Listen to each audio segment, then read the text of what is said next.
Hello everyone, welcome back to the Social Work Bubble podcast. I'm so excited that you're here. My name is Laura. I am a therapist in New York City. I work in an outpatient mental health clinic. I have my BSW and my MSW. I also have my associates in human services. Before we get started, don't forget to like, comment, share, follow this podcast on whatever platform you're listening on, and we'll dive in. So today I was going to do a podcast on the very difficult week that I just had, but I decided not to do that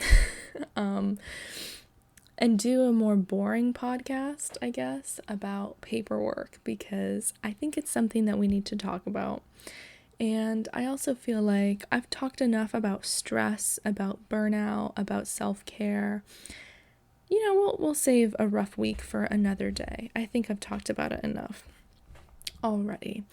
But as a therapist, particularly in a nonprofit outpatient mental health clinic, there is so much paperwork, so much for quite some time. I wouldn't say quite some time, but after the pandemic had been going on for a while, my personal mental health really started to tank. I wasn't taking care of myself. I was really lagging in my work, and I started to notice a huge decline in my productivity and my motivation and my time management and getting my paperwork done. I might have mentioned this in the podcast about burnout. Those were a couple of the things I noticed that actually were clues for me. Hey, Laura, you're burned out. And so some things, obviously, dealing with burnout is a whole other thing, but dealing with paperwork is rough, whether you're burnt out, whether you're not. And I finally feel like I've gotten some footing in what it looks like for me. So I don't think today will be a super long podcast. I think it'll just be pretty efficient and talking about kind of what documentation and paperwork is required by therapists, what that can look like. In the future, I'm hoping to do some YouTube videos or blog posts about specific templates of documentation. But today we'll kind of just start with the basics and then how I manage all of it. So for my work, like I said, I'm in an outpatient community mental health clinic. So basically, let's just use a client as an example. Let's say I have a client come into the clinic for an intake session. So an intake session is usually about 60 minutes long. We get all the background, we get all the information, whether it's mental health, medical, childhood, family, substance use, former treatment, medications, underlying conditions, abuse, anything, basically every detail about their life that they're willing to share. That's also where it's good to screen for safety, screen for any substance use, screen for any concerns, whether it's suicidal ideation, homicidal ideation, and safety plan during that time. So you have the intake session. At my agency, they've just restricted these rules even more because we're in a certain time frame for billing purposes and insurance purposes. So we have our intake session, and we have to have the complete biopsychosocial intake assessment done that day within 24 hours. I think that's how it used to be too. I'm not sure though. But I'm actually going to pull up, everything that's in, I'm not going to, but I'll just say this, it's long. It is a lengthy assessment, and it takes quite some time to fill out because the way that my office is shaped, I would be facing away from my client during the intake session, typing on my computer, and that's not cool. I don't like that. So what I do is I actually handwrite during the intake session. I think it's important during that first session to write. And every other session, I say writing during the session is not good for rapport. It can it can just not be helpful, right? But I do think it's important because there's so much information and assessment happening in the intake. You don't want to miss anything. We're doing like a comprehensive biopsychosocial. So I do prefer writing during that time. I mean, of course, you still want to use those active listening skills. I still pause. There are still moments. And I'm not writing vigorously. I think a lot of the times I'm writing notes that'll also help jog my memory, right? So kind of just general topics. If we get into medications, if we get into former treatment or, different providers' names and agencies, if we get into like some serious like family dynamic things that I know I'm going to have laid out for myself, then I'll write those a little bit further. But when I do write in the intake assessment, I try to keep it brief. So we have that. It's pretty lengthy. It has to be handed in within 24 hours. And then after that, I guess the three major things is progress notes, treatment plans, and incidental notes.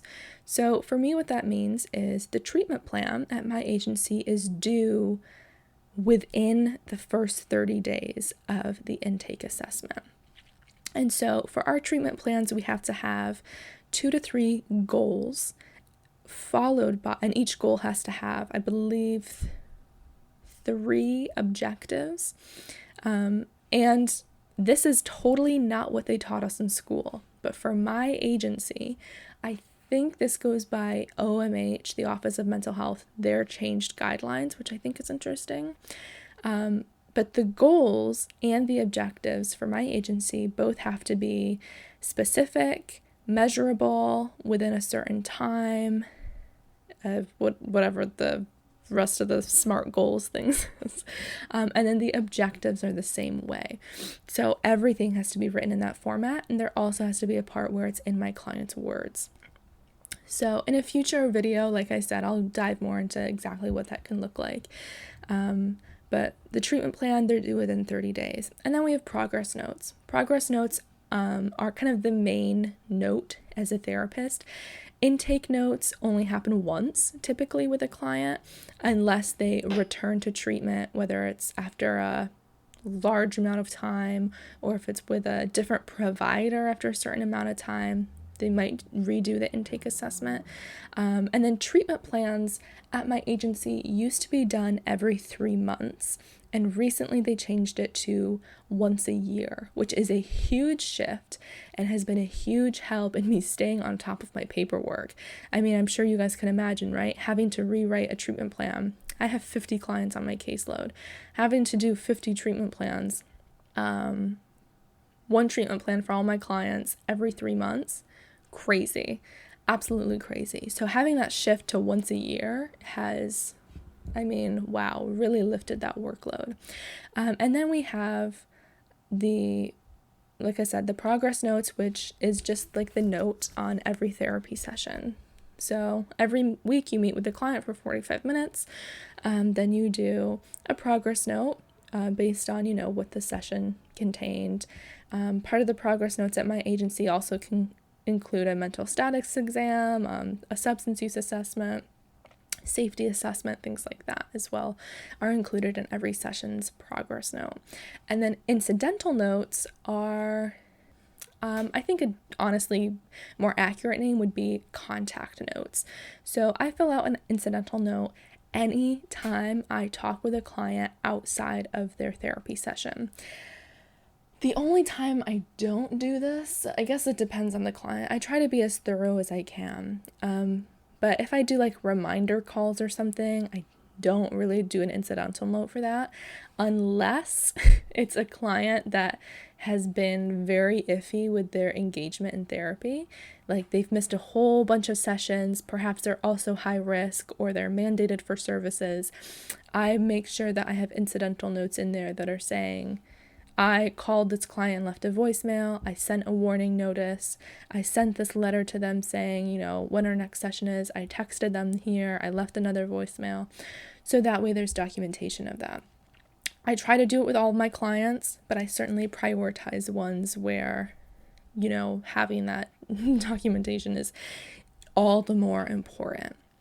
because like I said, I have 50 clients, so it can be hard. And I think in terms of documentation, that is all the important ones, at least from what I know. So how do I, with a 50 client caseload, how do I deal with all that? Because it's certainly a lot. Well, first, I think the basic part is your schedule. So the way that you lay out your schedule can be a huge factor in how you get your paperwork done. So for example, some days, let's say on Mondays I work from 11 to 8. And what my Mondays look like is I have a session at 11 for 45 minutes, at 12 for 45 minutes. I have supervision at 1 o'clock for about an hour. Usually we might get done a little early. And then from 2 to 8, I have 1, 2, 3, 4, 5, 6, 7. I have 8 therapy sessions from 2 o'clock to 8 o'clock p.m. back to back. So in between those sessions, I do not have a break. I have a session from 2 o'clock to 2:45, from 2:45 to 3:30, from 3:30 to 4:15, so on and so forth, back-to-back 45-minute sessions from 2 to 8 o'clock. On other days, for example, my Friday, I work from 11 to 8, and I have sessions every hour on the hour, but they're 45 minutes long, so I have 15 minutes in between each session. And so what that means is during those 15 minutes, that's when I have time to do my progress note for the session I just had, so I can get it done, out of the way, super quick. Now, that's an ideal scenario. What can happen, because I do have a lot of clients, and I am quite busy a lot of the time, is I might not be able to do my note during that 15-minute period because I have to have a phone call or a conference call. I have to call another provider. I have to send in and complete a referral or other kind of paperwork. Maybe that's when I'm going to just real quick do a treatment plan. Maybe that's when I'm doing reminder calls. So those 15 minutes I like to have in between my sessions, ideally, so that way I can do my notes, do the other phone calls, and all of that. I have been able, with practice, it used to take me forever to do a progress note because I had no idea what I was doing. But now, in 15 minutes, if I have to use those increments for something else, like some of the things I just mentioned, checking my email, whatever it is, returning phone calls, reaching out to people 10 million different times because they're not on top of it, I'm thinking about a particular doctor, but that doesn't matter. I've really been able, with a lot of practice, to be able to do a progress note in probably 5 minutes, probably like 5 to 8 minutes. And so if I do miss like a 15-minute increment, the next one that I have, I'm able to get both of the progress notes done for the session and the one that I had not done a note for yet. I don't know if that makes sense. But yeah, so I think ideally, in terms of getting a handle on paperwork and documentation, if you are able to, within your schedule, to have gaps within sessions, it doesn't have to be every single session you have 15 minutes afterwards, although I do recommend that, especially for boundaries, for balance, for not being burnt out. I certainly recommend that. But maybe you're on a tight schedule and you got to squeeze in some clients and you're not able to have those gaps in between, because that's how it is for me on a couple of days a week. Having time afterwards that's blocked off. So even maybe you put like a group of 3 clients back to back for 45-minute sessions, and then after that you have 15 minutes, right? And then you have another cluster of 3, and then after that you have a break. I mean, that could also be effective for you too, right? So you're still getting those gaps. It's not a long gap, it's only 15 minutes, right? But it's giving you some time to maybe work through some notes. So that's something that I had to learn with my schedule, because when I had a lot of clients back to back every single day, it was just not functioning for me emotionally. In terms of my documentation, it was not working. So a big part also was just my motivation in the office and my productivity in the office. Working remotely and then working in the office, we do kind of like a mixed bag during the week. So I work in the office Tuesdays and Wednesdays from 11 to 8. And I find I'm way more motivated and productive when I'm in the office. I personally think I could be just as productive at home, but I have a really uncomfortable chair that I sit at my desk. And I think, honestly, that's why I'm not as productive. So I just bought another chair, which is nice. That's totally off topic, but it could be important. Who knows?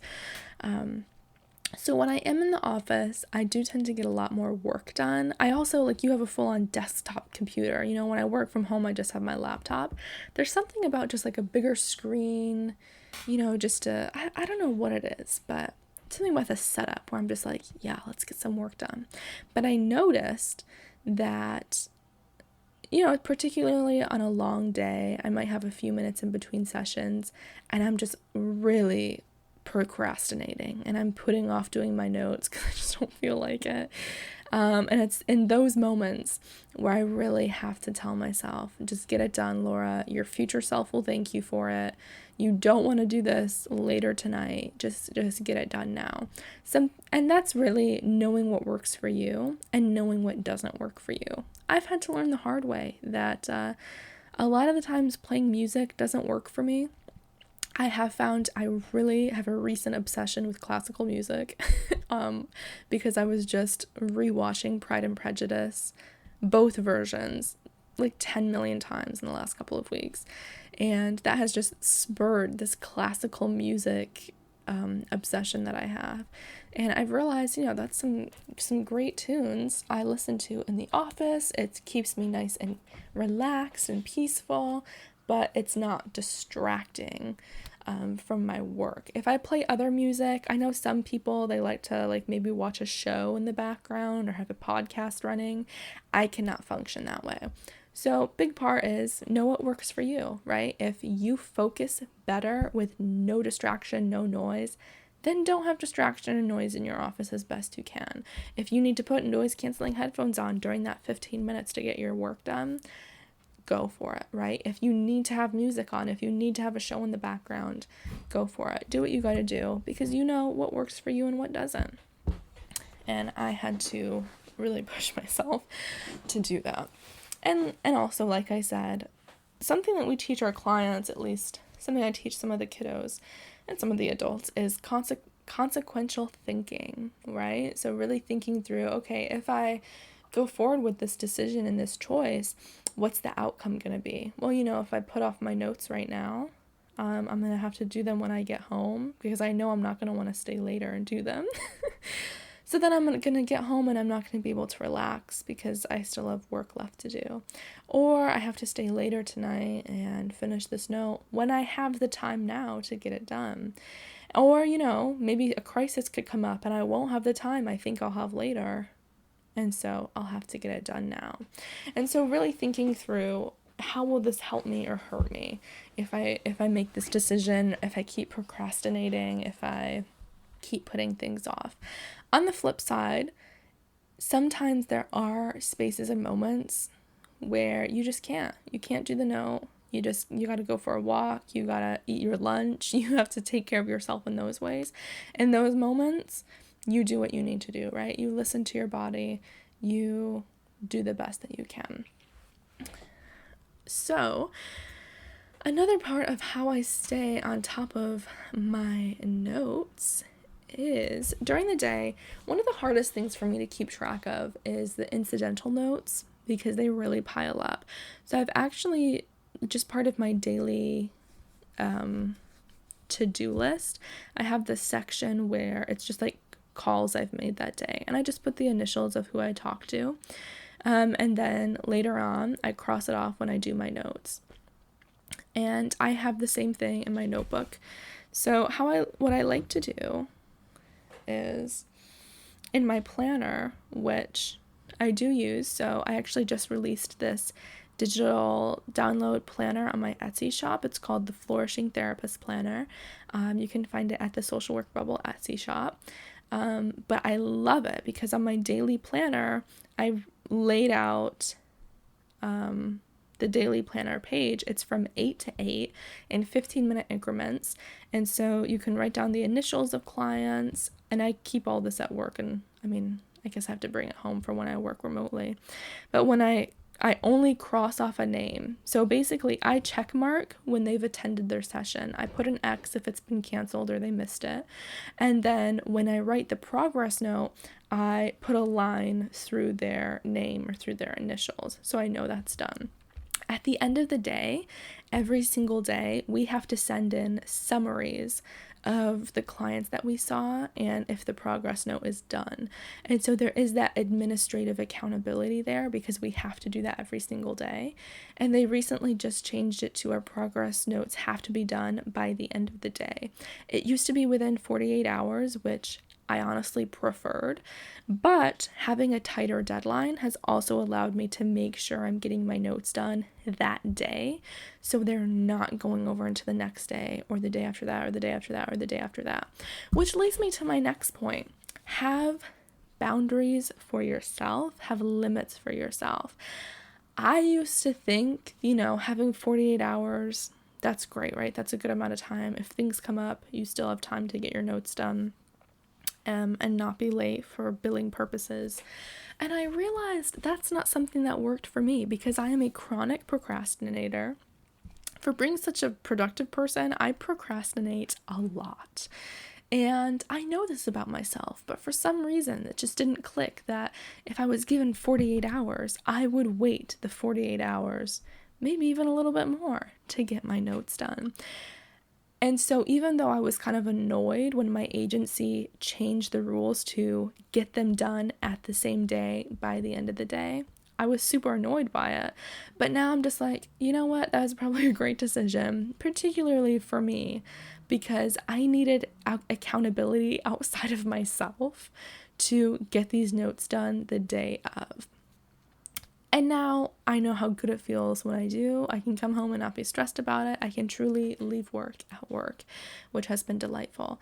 If the agency has these certain rules where there is like a 48-hour time period or however long time period where you have to get case notes, progress notes, whatever it is done, and you know that you might procrastinate or you might not have time until past that limit, give yourself that boundary, right? Give yourself that time limit where maybe it is you have a rule for yourself. You get all of your notes done that day, that same day, even if it means having to stay a few minutes extra if you have to, or things like that. But it's hard because we also have to clock out. We also have to leave work at work.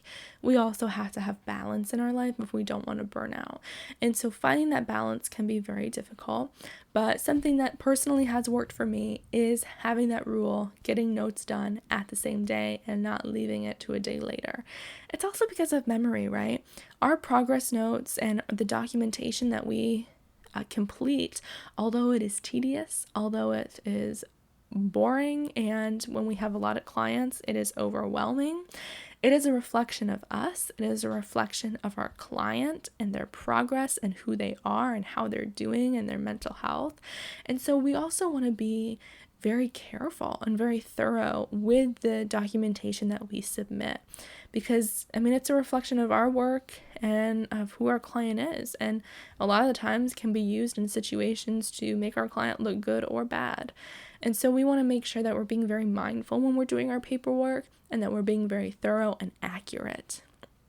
And we cannot be accurate if our notes are late. Even by a couple of days, our memory fades. We might forget a detail that was very important. We might forget to just write something down that's very important. Who knows what that is?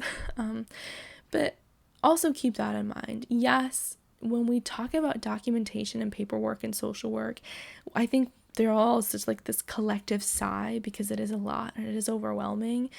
But we also need to remember, right, we're writing about people. We're writing about human beings, and the things that we write can be used for or against them in different situations. And we want to make sure it is a strength-based reflection of who they are and who we are as therapists, the great work that we can do.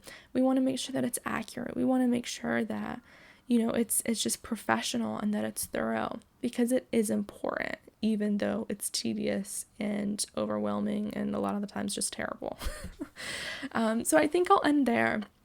It's a shorter podcast today. I just wanted to do something a little lighthearted. I wouldn't even say this lighthearted. It's kind of boring, to be honest. But I hope you all enjoyed. Thank you all so much for listening. If you have any comments or you want to share your experience in the field, whether it's with whatever paperwork or documentation you have to submit, how you get through it. I know some people that work in child welfare, case notes are just tremendous. So please share your tips, your advice, or just comment something random about social work, I don't know, on whatever platform you're listening to. You can follow me at Social Work Bub on Instagram, Twitter, Facebook, and Pinterest. You can also check out the Social Work Bubble Etsy shop at shop.swb on Instagram, and also my Etsy shop is linked below. I provide mental health worksheets and activities for social workers, therapists, other people that practice in this field, and my website and blog, thesocialworkbubble.com. You can also check out some resources there. I hope you're all staying safe. I look forward to continuing to grow together in this wonderful world of social work. Thank you.